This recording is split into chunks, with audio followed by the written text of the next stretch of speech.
Hello student, class 9th का maths का question paper है मिड टर्म एग्ज़ाम 23-24 सेशन के लिए। तो जिन बच्चों का ये एग्ज़ाम हो चुका है अपने आंसर्स चेक कर सकते हैं। मॉर्निंग शिफ्ट की आंसर की है ये, और अपने आंसर चेक कीजिए एंड कमेंट करके बताइए कितने आंसर आपके ठीक है। एंड जिनका एग्ज़ाम अभी नहीं हुआ है वो अपने इसे अच्छी तरह से प्रैक्टिस कर लीजिए। एग्ज़ाम के पॉइंट ऑफ व्यू से इंपॉर्टेंट क्वेश्चन पेपर है ये। तो चलिए स्टार्ट करते हैं इसका सोल्यूशन।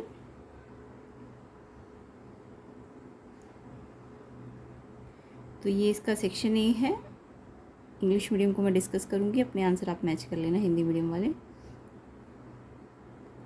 तो देखिए इसका सेक्शन ए का क्वेश्चन था फर्स्ट, √32 को डिवाइड किया √2 से तो कितना आंसर आएगा। तो इसका आंसर देखिए कैसे निकालना था आपको। √32 डिवाइडेड बाय √2, तो √32 के प्राइम फैक्टर कर लीजिए। 2 2 जा 4, 2 जा 8, 2 जा 16, 2 जा 32। प्राइम फैक्टर तो सबको करने आते होंगे ना। 32 2 में आएगा, फिर 2 में 8 पे आएगा, फिर 2 पे 4 पे आएगा, फिर 2 पे 2 पे आएगा, फिर 2 पे 1 पे आएगा। तो 2 कितनी बार आएगा 32 में 5 बार, तो 5 times. And divide by √2। And मैंने रूट में आपको सिखा रखा था, जिसने भी मेरी प्रीवियस वीडियोस चेक करी होगी, देखी होगी, मोस्टली पेपर उसी में से आया है। तो कमेंट करके बताइएगा कैसा गया आपका एग्ज़ाम। सारा पेपर उसी में से आया। तो देखो रूट जो है आपका पेयर में जब भी होंगे रूट के अंदर तो वो बाहर निकल जाएंगे। ये जैसे 2 एक पेयर है, इस 2 का पेयर है, बट ये 2 सिंगल है। तो जो पेयर में होते हैं वो तो बाहर निकल जाते हैं। इसमें से एक 2 बाहर आ जाएगा, इसमें से एक 2 बाहर आ जाएगा, बट ये सिंगल है तो ये रूट के अंदर ही रहता है। अब ये डिवाइड है तो अपॉन में ला सकते हो, तो इस रूट से ये रूट कैंसिल हो जाएगा। तो इसका आंसर 4 आना था। किस किस का ये आंसर है कमेंट करके बताइए। तो इसका आंसर बी ऑप्शन है। फर्स्ट क्वेश्चन का आंसर बी ऑप्शन है। नेक्स्ट क्वेश्चन देख लेते हैं। कौन सा क्वाड्रेंट है -2 5 लाई करेगा।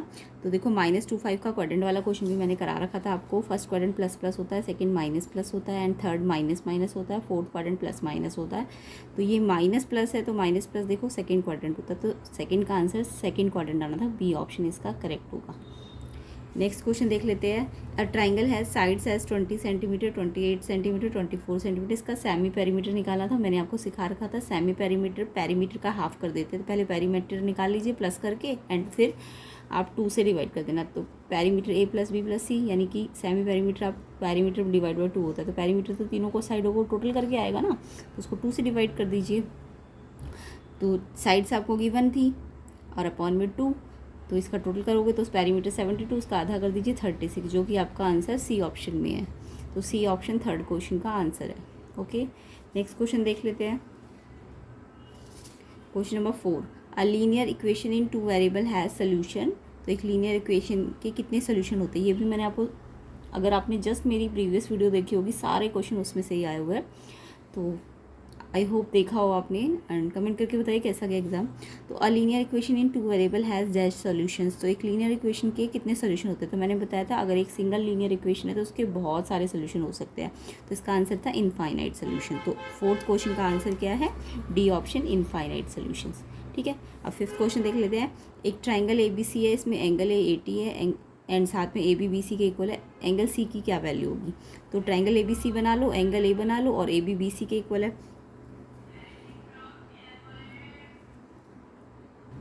तो देखो ये क्वेश्चन भी मैंने करा रखा था आपको। एक ट्राइंगल ABC में अगर आपको 2 साइड इक्वल दी होती है, तो मैंने कहा था AB अगर BC के इक्वल है तो जो एंगल इक्वल मालूम करने होते हैं, कौन से 2 साइडों के सामने वाले एंगल इक्वल है। तो AB अगर AC के इक्वल है तो AB के अपोजिट एंगल C है, और AC के अपोजिट एंगल B है, तो B एंगल, हाँ, तो ABC ट्राइंगल में AB BC के इक्वल दिया हुआ है आपको, है ना। तो AB के अपोजिट कौन सा एंगल आ रहा है C, और BC के अपोजिट कौन सा एंगल आ रहा है A। बाकी इसके लिए मैंने एक ट्रिक बताई थी आपको। अगर AB BC के इक्वल हो तो B, अगर दोनों में आ रहा है ना B, तो B को हटा दो तो आपको एंगल मालूम चल जाएंगे कौन से इक्वल होते हैं। तो ये ट्रिक अगर आपने लगाई होगी तो आपको ईजिली एंगल पता चल गए। अदरवाइज डायग्राम देख के भी देख सकते हो, AB के अपोजिट एंगल C है और BC के अपोजिट एंगल A है, या फिर ट्रिक से कर सकते थे आप। तो मैंने बहुत बार सिखाया था ये क्वेश्चन आपको। तो प्रीवियस वीडियोज़ के ही मोस्टली क्वेश्चन आए हुए आपके, जो मैंने इससे पहले वाली वीडियो बनाई थी। ठीक है, तो AB BC के इक्वल है तो B दोनों में है, तो B को हटा दो तो एंगल AC के इक्वल है, और एंगल A तो आपको 80 दिया है और एंगल C पूछ रहे हैं क्वेश्चन में, तो 80 आएगा इसका आंसर। तो 80 आंसर कौन से ऑप्शन में है, B ऑप्शन आपका करेक्ट होगा इसमें। एंगल C एंगल A की तो इक्वल है, और एंगल A आपको 80 गिवन था, है ना, क्योंकि AB BC के इक्वल है। तो B से B तो हट गया, तो A और C तो इक्वल होंगे, तो आपको ये वाला फॉर्मूला लगाना था। 80 इसका आंसर है, बी ऑप्शन करेक्ट है। किस किस का ये आंसर है कमेंट करके बताइएगा। नेक्स्ट क्वेश्चन, एक सॉलिड है जिसकी कितनी डायमेंशन या डायमेंशंस होती है। एक सॉलिड लाइक क्यूब, क्यूबॉइड, ये सब सॉलिड्स होते हैं, तो इनके कितना डायमेंशन होती है, 3 डायमेंशन होती है इन सॉलिड्स के पास, लेंथ, ब्रेथ और हाइट, है ना। तो कोई भी सॉलिड के पास 2 डायमेंशंस तो होती है, इसके अलावा उसकी हाइट भी होती है, इसलिए 3 डायमेंशंस होती है, तो इसका आंसर 3 होगा, ऑप्शन नंबर सी। ठीक है, नेक्स्ट क्वेश्चन देख लेते हैं। नेक्स्ट क्वेश्चन है आपका question number 7, which of the following is an irrational number. तो कौन सा इसमें से इरेशनल नंबर है। तो देखो √9/16 को तो आप देखो रूट से बाहर आ जाएगा, अभी मैं करके दिखा देती हूँ। √25 का स्क्वायर रूट 5 होता है, √49 का स्क्वायर रूट 7 होता है, तो ये भी रेशनल है, ये भी रेशनल है। एंड ये देखो √9 3, √9/16 को आप कैसे लिख सकते हो, √9 का स्क्वायर रूट कितना होता है 3 और 16 का स्क्वायर रूट 4, तो ये भी एक रेशनल नंबर आ गया। तो ये सब रेशनल नंबर है, √9/16, √25, √15, √49, तो सॉरी √49 भी, और √15 जो है ये क्योंकि स्क्वायर रूट से बाहर नहीं आ सकता है, तो ये इरेशनल नंबर है, तो इसका आंसर क्या होगा, बी ऑप्शन √15, तो ये इसका आंसर है। ओके, नेक्स्ट क्वेश्चन देख लेते हैं। If an angle is equal to complement then its measure is. अगर एक एंगल अपने कॉम्प्लीमेंट के इक्वल है तो उसका वैल्यू कितना होगा।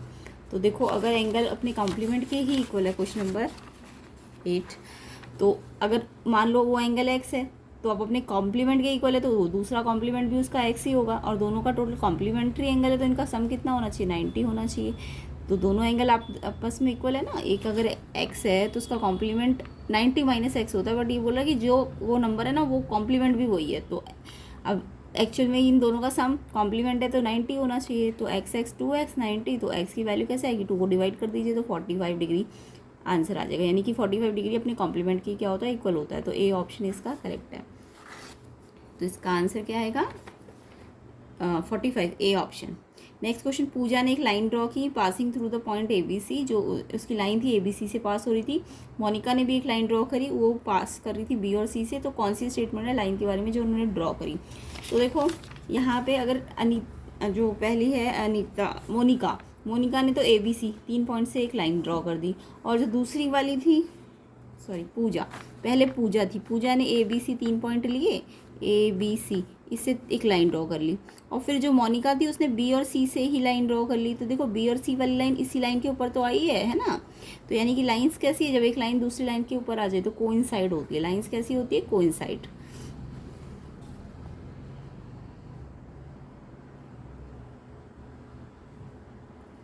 तो इसका आंसर क्या आएगा, लाइंस आर कोइंसाइड, तो डी ऑप्शन इसका करेक्ट है। डी ऑप्शन क्वेश्चन नंबर 9 का करेक्ट होगा, द लाइंस आर कोइंसाइड, क्योंकि एक लाइन के ऊपर ही दूसरी लाइन आ गई है, इसलिए लाइंस कोइंसाइड है। चलिए नेक्स्ट क्वेश्चन देख लेते हैं।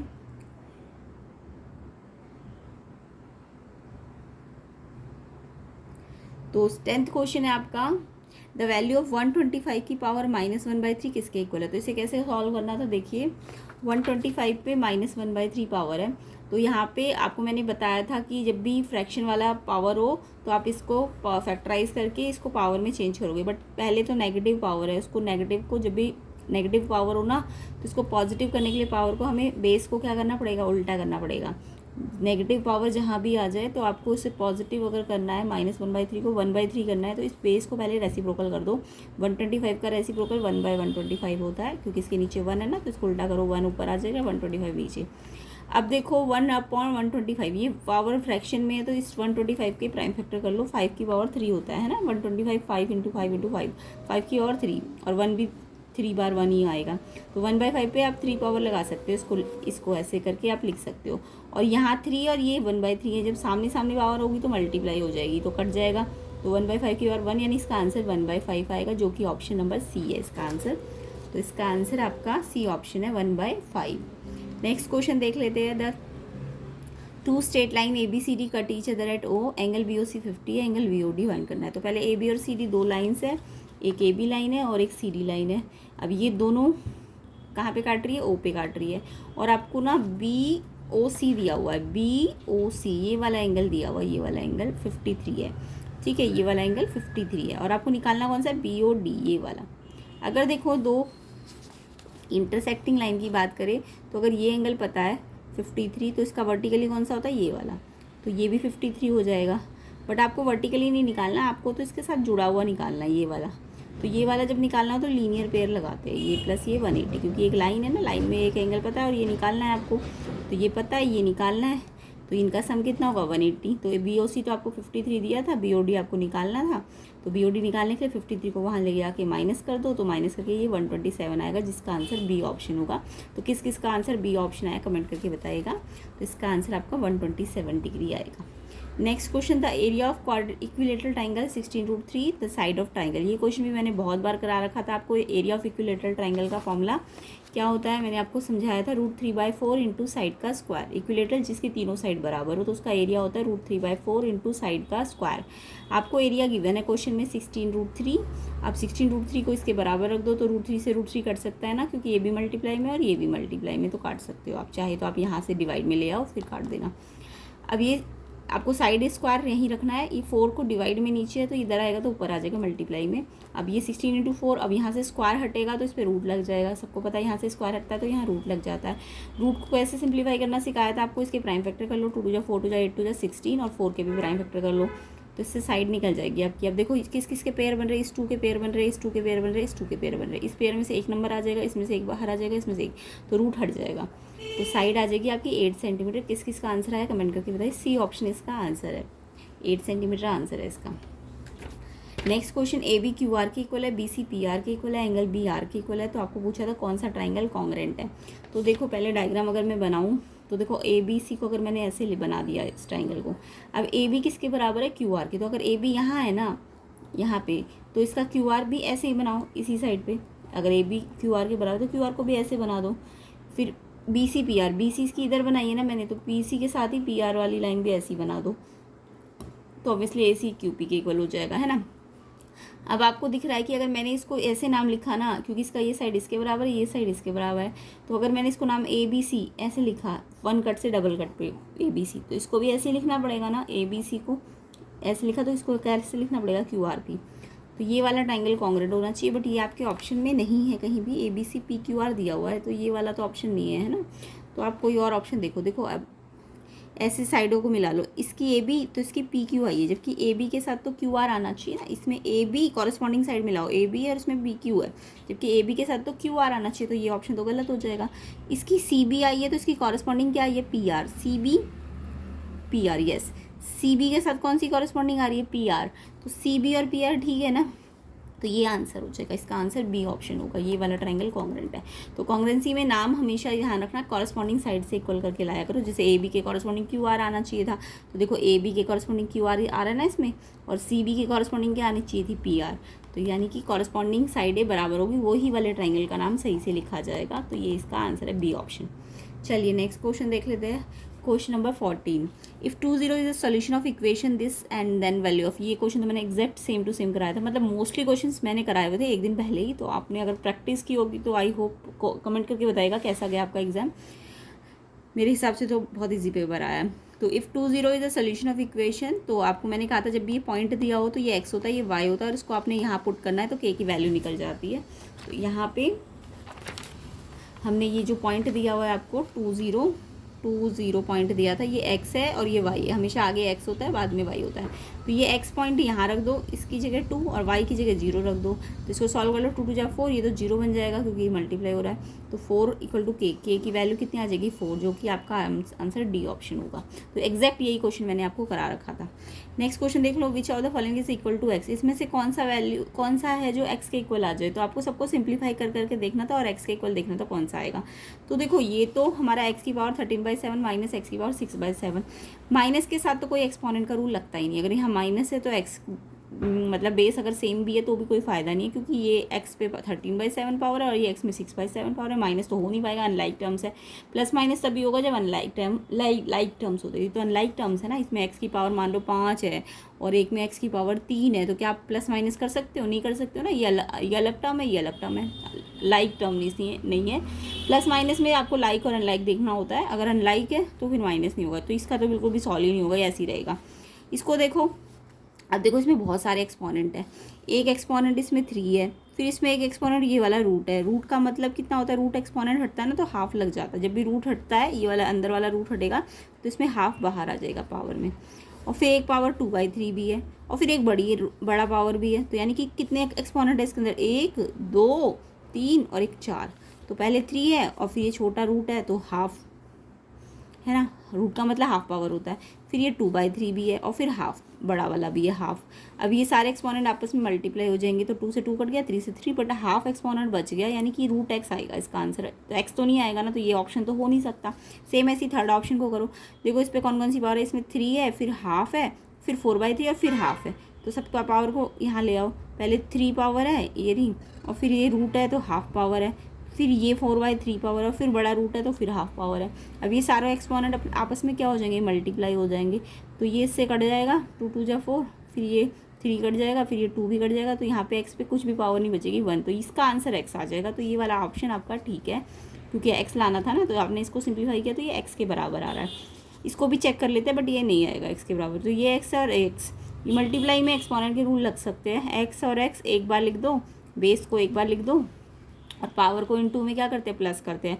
जब आप प्लस करोगे तो फ्रैक्शन का एलसीएम लेना पड़ेगा, तो एलसीएम आएगा 1391, और फिर इसको इससे मल्टीप्लाई करो, इसको इससे मल्टीप्लाई करो, एंड ये तो एक्स बिल्कुल भी नहीं आ रहा है ना। तो यानी ये वाला आंसर आपका ठीक है। तो इसको आपको सिंप्लीफाई करना आना चाहिए। ये सी ऑप्शन में आंसर कितना आ रहा है, एक्स आ रहा है, यही तो हमें लाना था, एक्स किसके बराबर है, तो सी ऑप्शन इसका आंसर होगा। किस किस का ये आंसर आया कमेंट करके बताना। नेक्स्ट क्वेश्चन है, in which quadrant does the point lie, abscissa 2 है, ऑर्डिनेट 3 है। मैंने आपको बताया था एब्सिसा एक्स को कहते हैं, ऑर्डिनेट वाई को कहते हैं। तो एब्सिसा तो आपको 2 दिया हुआ है, यानी एक्स 2 दिया है, और ऑर्डिनेट -3 दिया है। तो आप देखो, मैंने अभी बताया था आपको, ये फर्स्ट क्वाड्रेंट होता है, ये सेकंड, ये थर्ड, ये फोर्थ। ये फर्स्ट होता है, ये सेकंड होता है, ये थर्ड होता है, और ये फोर्थ होता है। तो ये प्लस माइनस कौन से क्वाड्रेंट में आ रहा है, प्लस माइनस फोर्थ क्वाड्रेंट। तो ये फोर्थ क्वाड्रेंट का क्वेश्चन था, डी ऑप्शन इसका आंसर है। क्वेश्चन नंबर 17 देख लेते हैं। A number is irrational if its decimal representation is. तो इरेशनल नंबर कब होता है, जब उसका डेसिमल रिप्रेजेंटेशन नॉन टर्मिनेटिंग के साथ नॉन रिकरिंग होगा। नॉन टर्मिनेटिंग तो होना ही चाहिए, नॉन रिकरिंग भी होना चाहिए। बाकी सारे जो है रेशनल होंगे, ये भी रेशनल है, ये भी रेशनल है, ये भी रेशनल है, बट ये वाला इरेशनल होगा। तो इसका आंसर क्या होगा, C option, non terminating non recurring को आप क्या कहते हो, इरेशनल नंबर कहते हो। ठीक है, क्वेश्चन 18 पे आ जाते हैं।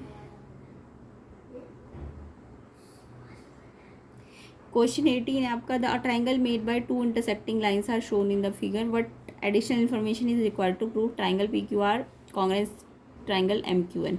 तो यहाँ पे ये एक इंटरसेक्टिंग लाइन से 2 ट्राइंगल बन गए, ये वाला और ये वाला। एक इन्फॉर्मेशन तो आपको दे ही रखी है कि ये इसके इक्वल है ना, कट लगा रखा है। दूसरी इन्फॉर्मेशन क्या रखेगी, ये ट्राइंगल कॉन्ग्रेंट हो जाए। तो देखो, अगर ये ट्राइंगल कॉन्ग्रेंट है तो ये इसके इक्वल है, तो ऑब्वियसली ये भी इसके इक्वल होगा, है ना, तभी तो ये ट्राइंगल कॉन्ग्रेंट हुआ है। तो इसके अलावा हम क्या इन्फॉर्मेशन ले सकते हैं कि हम कह सकते हैं इसके वर्टिकली अपोजिट इक्वल होने चाहिए।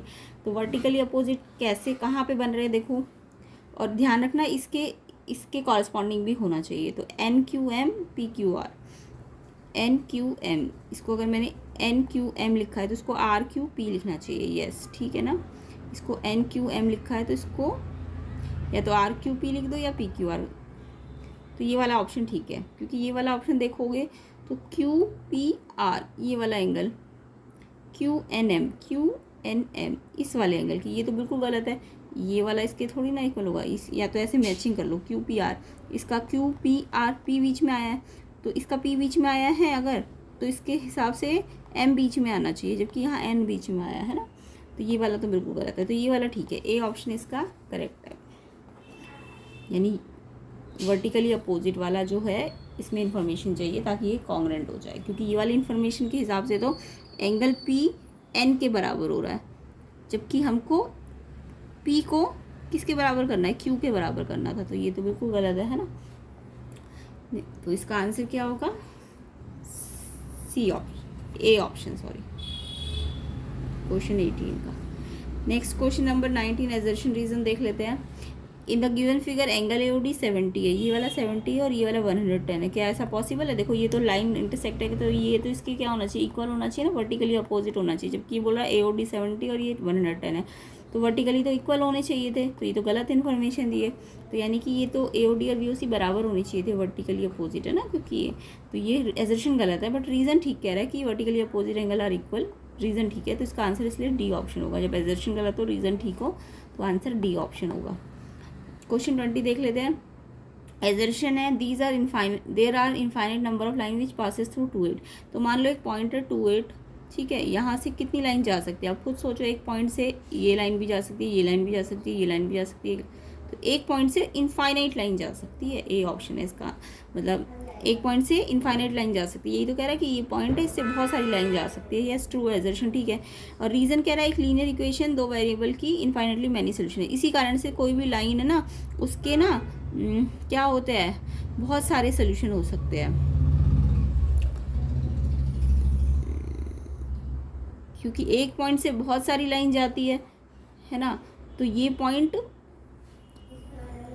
एक लीनियर इक्वेशन के दो वेरिएबल की इनफाइनाइटली मैनी सोल्यूशन होते हैं। ये भी ठीक है, रीज़न भी ठीक है, एजर्शन भी ठीक है, रीज़न भी ठीक है, बट क्या ये इसको एक्सप्लेन कर रहा है कि एक लाइन के इनफाइनाइटली मैनी सोल्यूशंस है? तो लाइन के मैनी सोल्यूशन का मतलब, तो लाइन के मैनी सोल्यूशन मतलब तो लाइन के अंदर बहुत सारे पॉइंट्स होंगे, है ना। तो ये इसको तो नहीं एक्सप्लेन कर रहा कि लाइन के अंदर एक ही पॉइंट होता है। तो लाइन के मैनी सोल्यूशन का मतलब लाइन के अंदर बहुत सारे पॉइंट होंगे। तो ये सिर्फ ठीक है स्टेटमेंट, बट एक्सप्लेनेशन ठीक नहीं है कि बहुत सारे एक पॉइंट से बहुत सारी लाइनें जा सकती है। यहाँ पे बोल रहा है कि एक लाइन से बहुत सारे पॉइंट जा सकते हैं। तो एक दूसरे का मतलब है तो स्टेटमेंट ठीक, बट एक दूसरे को समझा नहीं रहा। तो यानी कि इसका आंसर बी ऑप्शन होना चाहिए मेरे हिसाब से। आप बताना आपने कमेंट करके कि आपने क्या लिखा। तो ठीक है, तो इसका नेक्स्ट सेक्शन बी और सेक्शन सी डी हम नेक्स्ट पार्ट में कर लेंगे, ठीक है। कंप्लीट सोल्यूशन मिलेगा आपको नेक्स्ट पार्ट में। तो वीडियो को शेयर कर दीजिए एंड चैनल को सब्सक्राइब कर दीजिए अगर नहीं किया है तो, एंड कमेंट करके बताइएगा कैसा गया एग्ज़ाम और कितने अभी तक आपके ठीक है। ये सबके सोल्यूशंस हम नेक्स्ट पार्ट में लेके आएंगे। तो नेक्स्ट पार्ट में आपको ये कंप्लीट सोल्यूशन मिल जाएगा। तो आपको वेट कीजिएगा नेक्स्ट पार्ट का, एंड वीडियो को शेयर ज़रूर कीजिए, चैनल को सब्सक्राइब कर दीजिए। तो इन सब के सोल्यूशन आपको नेक्स्ट पार्ट में मिल जाएंगे। अभी आप देख लीजिए क्वेश्चन पेपर, आपका एग्ज़ाम कैसा गया ये भी कमेंट करके बताइएगा। तो इसका आंसर आप चेक करके कमेंट करके बताइए कितने सही है आपके। नेक्स्ट पार्ट का वेट कीजिए, section B C D E आपको उसमें मिल जाएगा।